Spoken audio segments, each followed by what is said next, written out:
soxna sa woon. ki gaañu woon. waaw. dafa mel ni marqué na la. si. elle était ma femme quoi. sori woon ci yow. dafa amoon connexion ak man. lan moo doonoon connexion bi. dafa bëggoon samay qualité ak samay défaut. ñaar yëpp la noboon. ndeysaan.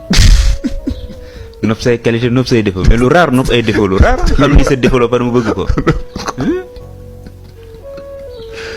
waaw nopp ma moo tax mu accepté samay défaut nopp ko. ndeysaan. comme ça bu ko defee day dund paradis ak man quoi. c'est-à-dire pour nga dund paradis ak nit il faut nga nopp ay défaut. ah ouais. mais tant que yaa ngi ko gis comme défaut rek mënoo ci dund paradis. non. seen connexion lan la demoon.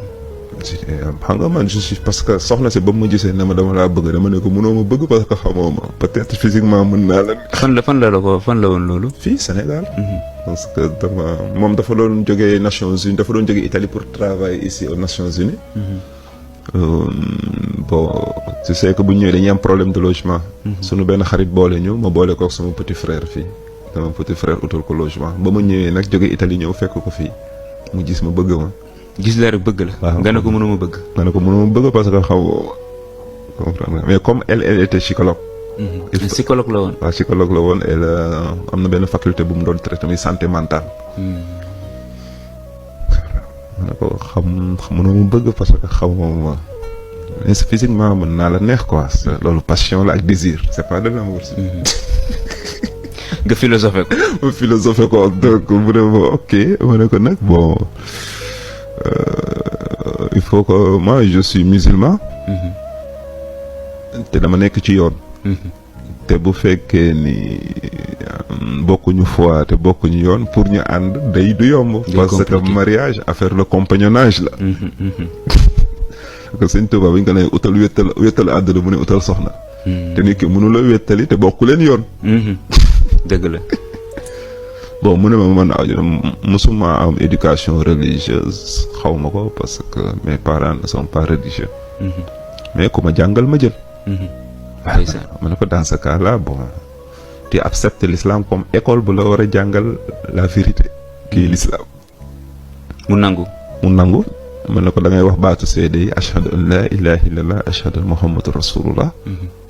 mu wax ashhadu an la ilaha illallah ashhadu muhammadu rasulullah après ma commencé ko tarbiya c'est tout. dugg na. mu dugg waaw. après nga boole ko ci. ngeen dem ba dund ba ni ko yàlla. après ma koy jàngal di ko xamal parce que comme psychologue la woon. dama ko posé comme question quelle est la base des maladies psychologiques. xamu ko en tant que psychologue. xamul la source des maladies de la psychologie. yow nga xamal ko ko. ma ne ko nag maa ko xamal. mu ne ma lan ma ne ma xaw ma ko ma ne ko tu ne peux pas guérir une maladie sans connaître la source. sinon day ñëwaat. mu ne ma quelle est la base ma ne ko c'est le cœur. xol bi waaw. parce que le cœur souffre d'une maladie qu'on appelle ignorance. et quand tu ignores ton Seigneur tu t'ignores toi-même. et puis ignorance boobu mooy jur yenn question yoo xam sa cœur moo la koy laaj mais sa raison du ko mën a répondre. et loolu li muy jur mooy maladie bi ñuy tuddee angoisse. et l'angoisse génère la peur et la peur génère le stress et le stress génère des maladies palpitations de cardiaque. hypertension. mooy indi loolu lépp stress baaxul. stress ignorance moo koy jur kii angoisse moo koy jur. am na solo jëriñ kon soxna soosu daal macha allah. oui alhamdulilah ba pare mu ñëw wëlbatiku am benn générosité boo xamante ni c'est extraordinaire. parce que elle faisait Médecins sans frontières elle a fait tous les pays qui ont des guerres. Médecins sans frontières. tu sais que kooku xol bi moom vraiment beneen affaire lay doon. qui risque sa vie pour amour bi mu am ci l'être humain. sans gëm yàlla.